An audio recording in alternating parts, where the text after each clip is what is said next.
Na aula passada, nós já falamos muito sobre o funcionamento e demos as características gerais de todo o sistema fotovoltaico conectado à rede, seja ele com armazenamento ou sem armazenamento. Com armazenamento, nós já vimos que ainda não existem regulamentações que permitam que esses sistemas sejam instalados livremente por todos os consumidores de energia elétrica pelo Brasil. Por outro lado, os sistemas fotovoltaicos conectados à rede sem armazenamento são regulamentados pela ANEEL e são aceitos por todas as concessionárias de energia elétrica. Por isso, o nosso foco nessa aula vai ser sobre esse tipo de sistema. Então, eu quero me aprofundar um pouco mais sobre as características construtivas de um sistema fotovoltaico conectado à rede, sem armazenamento, como eu disse. Essa aqui é a topologia padrão de um sistema fotovoltaico. Então, eu tenho um grupo de módulos.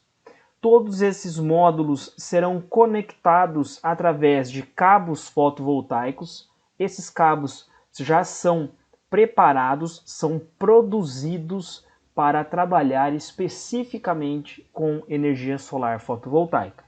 Ou seja, são cabos que suportam a corrente contínua e também foram feitos para ficar ao tempo, para tomar sol, chuva. Então, por isso, são protegidos da proteção UV para não se deteriorar com o tempo. Além disso, esse tipo de cabo ele possui uma quantidade de filamento tão grande dentro do cabo, dentro do corpo do cabo, que ele o torna muito flexível para trabalhar em situações de desgaste mecânico muito grande, como por exemplo curvas, trações e assim sucessivamente. Passando então do cabo, todas as conexões elétricas em corrente contínua são feitas por conectores MC4, que são esses que estão aqui embaixo da tela. Os conectores MC4 eles são utilizados nas conexões entre módulos e cabos, depois entre cabos e algumas emendas que possam existir no percorrer do caminho. Depois, lá na string box, que é esse quadro aqui, nós não utilizamos os MC4s. O MC4 passa a ser reutilizado novamente, em geral, na conexão do cabo fotovoltaico junto ao inversor, tá? Então, toda vez que você enxergar esse tipo de conector, você vai saber que eu estou falando do inversor para o módulo, tá? Do inversor para trás, ok?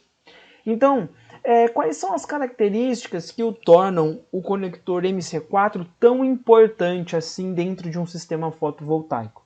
O MC4 ele foi feito para suportar as intempéries, então ele pode tomar chuva, ele pode tomar sol, ele tem proteção contra raios UV, então esse conector aqui ele não vai ressecar, ele não vai quebrar, não vai se desgastar.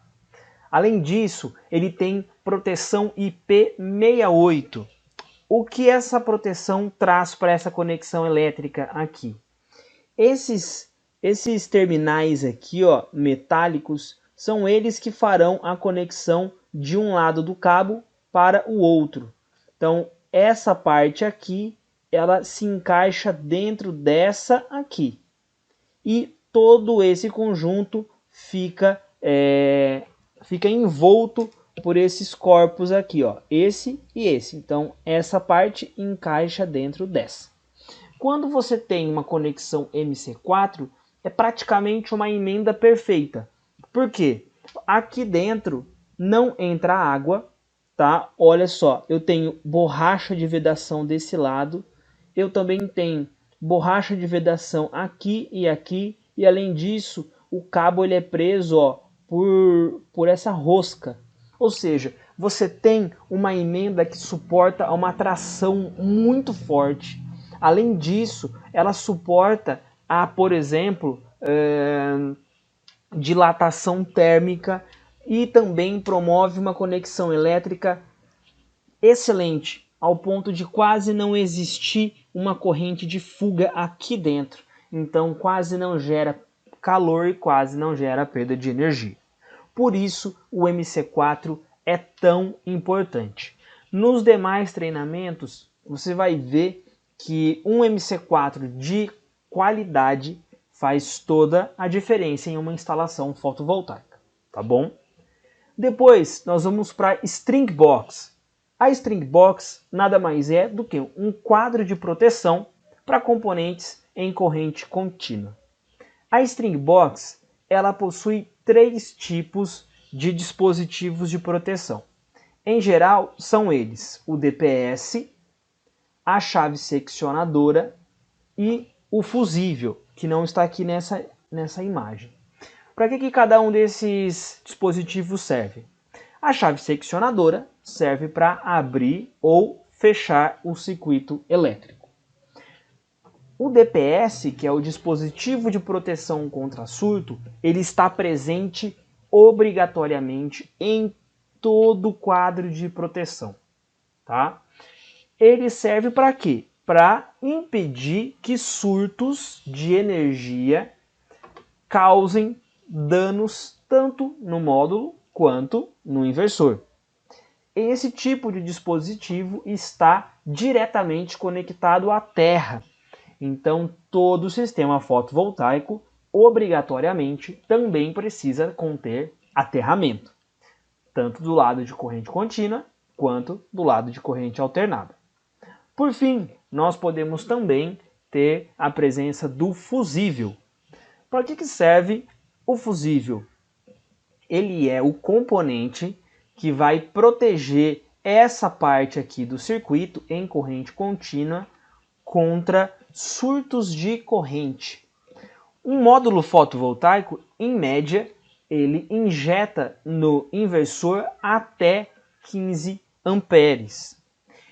Dessa forma, o inversor está então preparado para suportar uma corrente próxima de 15 amperes, de maneira geral, ok? Existem inversores que suportam mais, outros menos. Mas então, caso exista algum problema aqui, ó, nessa parte do circuito, que possa vir a injetar uma corrente superior àquela que o inversor tem capacidade de suportar, o fusível entra em ação.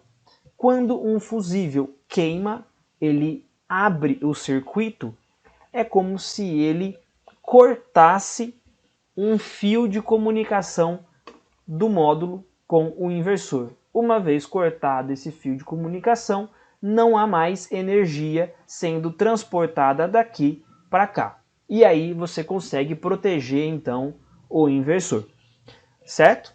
Então, toda string box tem como função proteger o circuito fotovoltaico na parte de corrente contínua, tá? E todo sistema fotovoltaico possui uma string box. Em alguns casos, onde existem inversores de maior porte, que são mais completos, a string box ela pode vir aqui dentro. Ela pode estar dentro do inversor.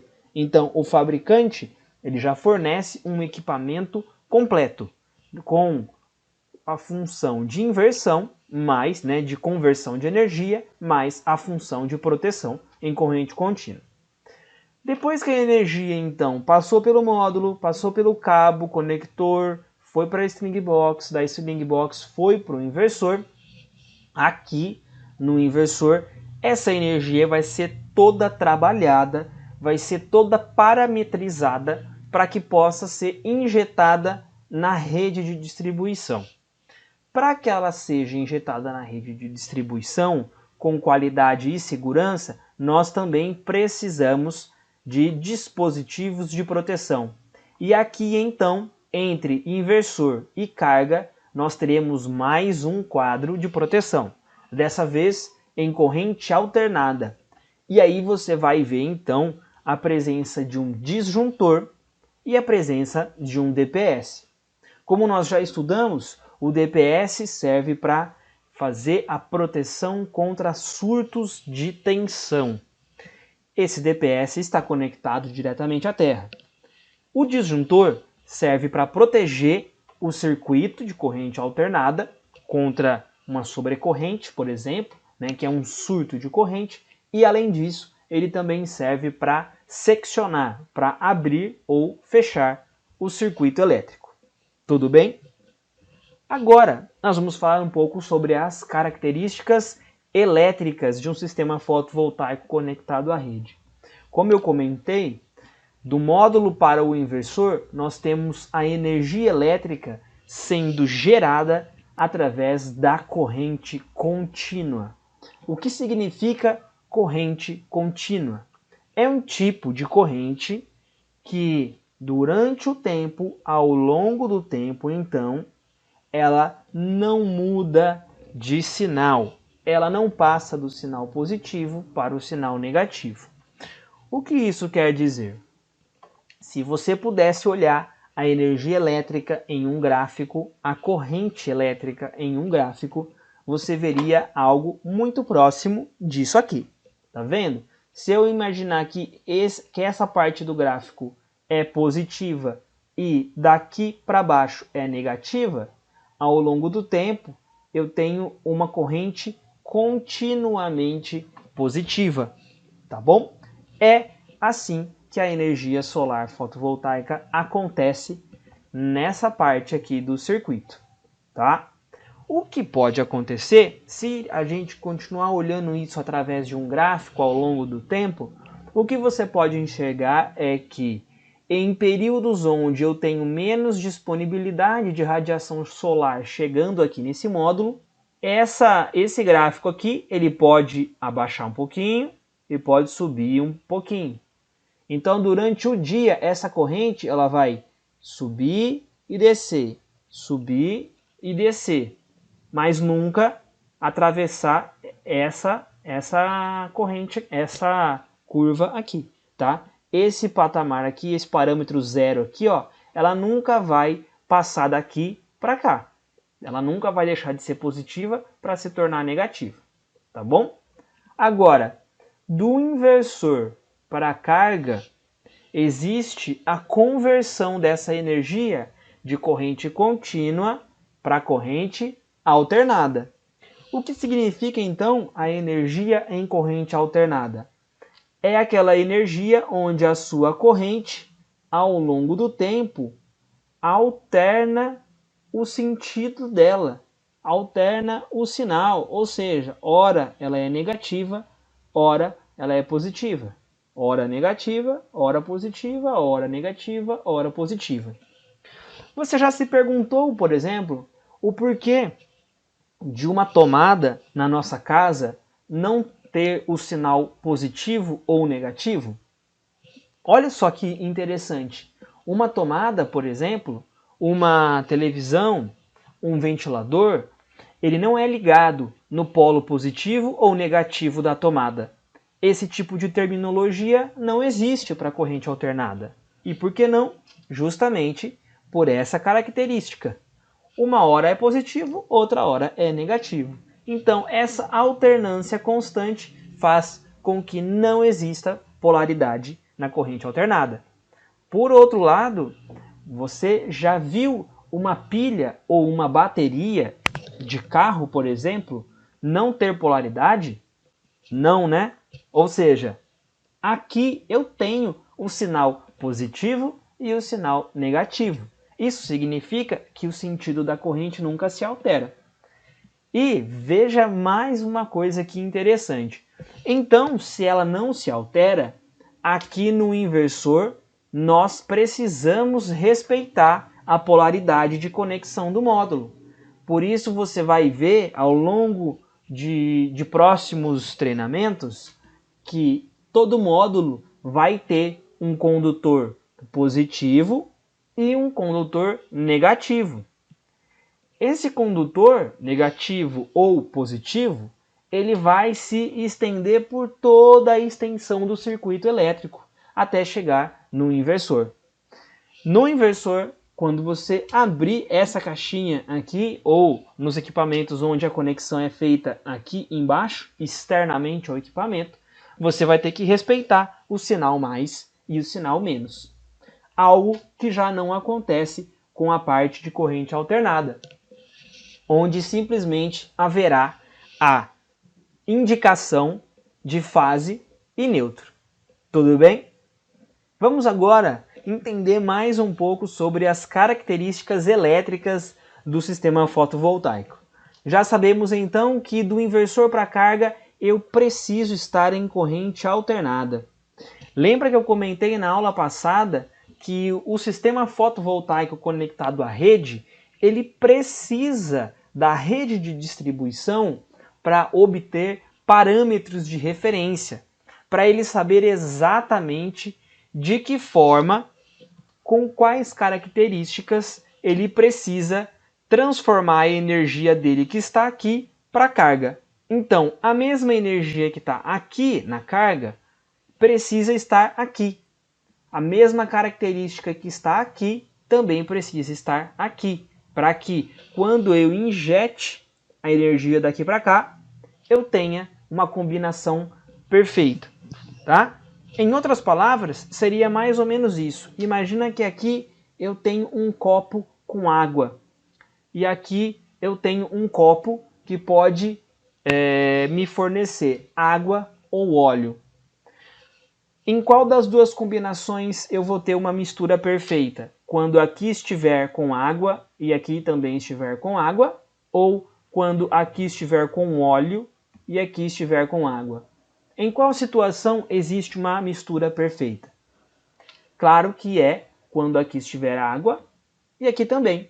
Ou seja, para que a energia que está aqui seja aceita por essa carga aqui, elas precisam ser iguais.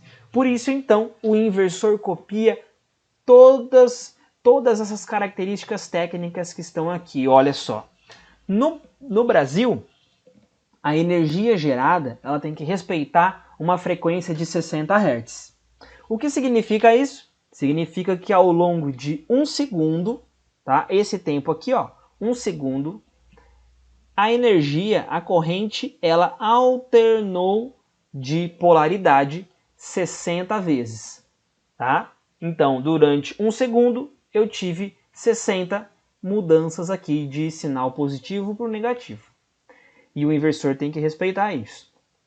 A tensão de fase e neutro aqui no Brasil, via de regra, ela é 127 volts ou 220 volts. E a tensão entre fases é 220 volts ou 380 volts. Dessa maneira, o inversor também precisa injetar a energia nessas características. Em alguns casos, por exemplo, você vai perceber que o inversor ele não terá a capacidade de fornecer a energia exatamente nesses moldes que estão aqui. E aí, o que nós podemos fazer para que essa conexão seja possível? Aqui, ó, nesse processo, dentro desse processo, entre inversor e carga, nós vamos instalar um dispositivo, um equipamento que se chama transformador. O transformador ele vai ser responsável por fazer com que as tensões que estão aqui sejam iguais a que estão aqui. E aí então eu consigo usar o meu sistema fotovoltaico com tranquilidade, qualidade e segurança. Tudo bem? Agora que nós já sabemos todo o processo de funcionamento de um sistema fotovoltaico conectado à rede, eu te faço uma pergunta. De que forma eu posso conectar o meu sistema à rede de distribuição? Bom, nós temos duas maneiras de fazer essa conexão. A primeira é através do net metering, que é o sistema implantado no Brasil, ou o feed-in tariff. Esse sistema não está presente aqui no nosso país. Vou explicar para vocês resumidamente como funciona cada um deles. O feed-in tariff significa que você vai ser remunerado pela quantidade de energia que você gerar e injetar na rede. Ou seja, você vai ganhar dinheiro, você vai colocar dinheiro no bolso por estar gerando energia elétrica dentro da sua casa. Imagine só, você gera 500 kWh mês, só consome 200 e injeta 300 na rede. Através do sistema Feed-in Tariff, você ganharia dinheiro, o governo pagaria uma porcentagem, uma tarifa sobre essa energia gerada mensalmente. Legal, né? Agora, o net metering, que é o sistema que existe aqui no Brasil, é um sistema onde não existe a venda de energia elétrica. Ou seja, você, na sua casa, se tiver um sistema fotovoltaico instalado e por um acaso gerar mais energia do que consumir, você não vai receber dinheiro por essa geração injetada na rede, mas sim você vai receber um crédito para que possa ser usado em ocasiões futuras. É isso que o net metering diz, tá? Eles fazem um tipo de empréstimo entre o consumidor e a distribuidora, certo? Esse é o modelo brasileiro, que inclusive é aplicado em diversos outros países europeus, por exemplo. Vamos falar um pouco então sobre o funcionamento do sistema tipo net metering. Esse aqui é um esquema padrão que eu coloquei aqui para vocês, que já dá para entender bastante sobre esse processo. Então vamos lá, olha, a energia ela vem do seu painel solar em corrente contínua, como a gente já estudou, passa pelo inversor, se transforma em corrente alternada e vai para sua carga. Aqui pode ser sua casa, o seu comércio, a sua indústria, tá bom? Então a corrente, a energia gerada em corrente alternada vem para sua carga, alimenta tudo que estiver consumindo energia naquele momento. Então se você tiver com um ar-condicionado ligado, uma iluminação, chuveiro, TV, secador, tá bom? O sistema vai alimentar todas essas cargas instantaneamente. E caso exista uma sobra de energia, uma energia gerada excedente, ela vai então passar pelo medidor de energia e vai ser injetada na rede. O medidor de energia ele será bidirecional. Por quê? Ele precisa registrar tanto a energia que sai quanto a energia que entra. Ou seja, a energia que sai vai ser aquela que será utilizada como crédito. E a que entra será aquela utilizada como consumo. Tá? Então, como que funciona? Olha que bacana. Imagine só o seguinte, que você está durante o dia, você tem uma padaria, por exemplo. Durante o dia inteirinho, você fica com os fornos ligados, você fica com o ar-condicionado ligado, iluminação ligada. E você tem um sistema fotovoltaico instalado no telhado da padaria. Porém, esse sistema fotovoltaico ele não é capaz de gerar 100% da energia que a padaria exige durante o dia. Então, o que acontece? Em primeiro lugar, o sistema fotovoltaico vai fornecer toda a energia que ele está produzindo para suas cargas, fornos, iluminação, ar-condicionado. O que faltar, tá? O que faltar será puxado da onde? Da rede. Então a energia vem, passa pelo medidor, vai ser registrado como consumo e vai ser alimentado nas cargas, simultaneamente, tá bom? Paralelamente à sua geração de energia. Dessa forma, as suas cargas serão alimentadas por duas fontes de energia, simultaneamente, o fotovoltaico e a rede de distribuição. Tudo bem? Agora, como eu já expliquei, caso o sistema gere mais energia do que está consumindo, ela será injetada na rede e aí vira crédito para você utilizar no final do mês. Algo bem interessante que eu costumo dizer é o seguinte: a carga elétrica, seja ela um chuveiro, uma lâmpada ou um forno, por exemplo, ela vai ser sempre preguiçosa. Toda carga elétrica que precisa de energia elétrica vai ser uma carga preguiçosa. E o que eu quero dizer com isso? Ela vai sempre pegar a energia de onde estiver mais fácil, da onde for mais rápido, da onde ela tiver menos dificuldade. Vamos pensar no seguinte cenário: de onde vem a energia da rede elétrica? Vamos fazer uma reflexão? A energia da rede elétrica, ela está ali do nada? Ela surgiu de lugar nenhum? Não, né? A rede elétrica nada mais é do que a alimentação de uma fonte de energia que vem lá longe, que são as usinas hidrelétricas. Por exemplo, você pode, na sua cidade, estar recebendo energia elétrica que vem lá de Itaipu. Olha a distância, não é longe.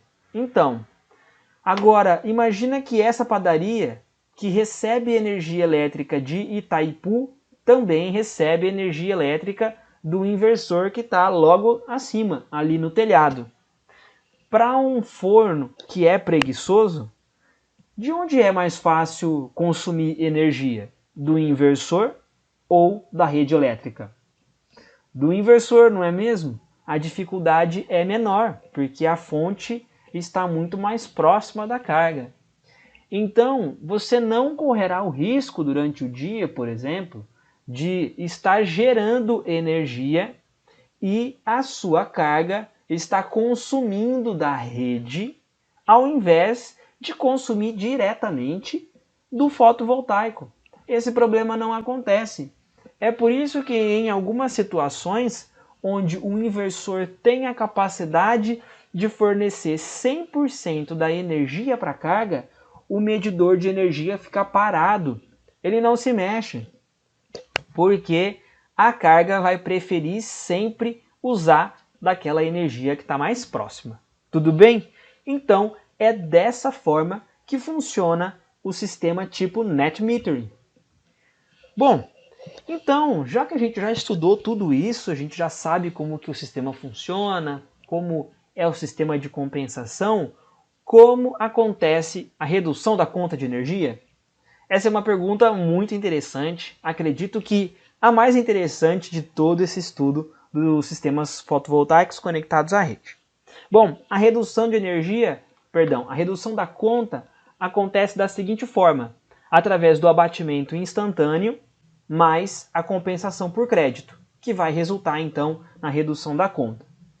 O abatimento instantâneo é o que a gente já estudou, quando eu tenho uma carga consumindo energia instantaneamente do fotovoltaico, fazendo com que o medidor de energia fique parado, certo?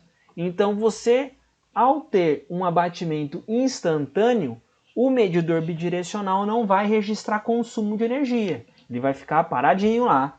Dessa forma você está economizando diretamente na conta de energia.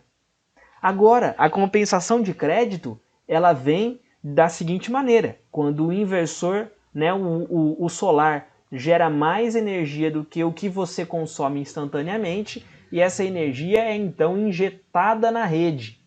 Essa energia vai ficar registrada onde? No medidor bidirecional. Lá no final do mês, quando o leiturista da concessionária for coletar as informações do medidor, ele vai ver lá qual é a quantidade de energia injetada na rede. Essa energia, então, será registrada como crédito energético para ser compensado na sua conta do mês seguinte. Dessa maneira, então, você tem a redução da conta. E olha que legal, vamos ver um cenário na prática? Eu trouxe aqui para você uma conta de energia da CPFL que já tem um sistema fotovoltaico. Olha que legal. Esse cliente, ele consumiu da rede 1.477 kWh, tá? Aqui nós já estamos vendo as duas componentes de energia. a TUSD, que é a tarifa pelo uso do sistema de distribuição, que a gente fala aí popularmente que é o custo do fio. E eu tenho aqui a tarifa de energia. Se você somar as duas, você vai ter o preço da energia elétrica. Então, durante esse mês aqui, olha, abril de 2020, esse consumidor ele utilizou da rede 1.477.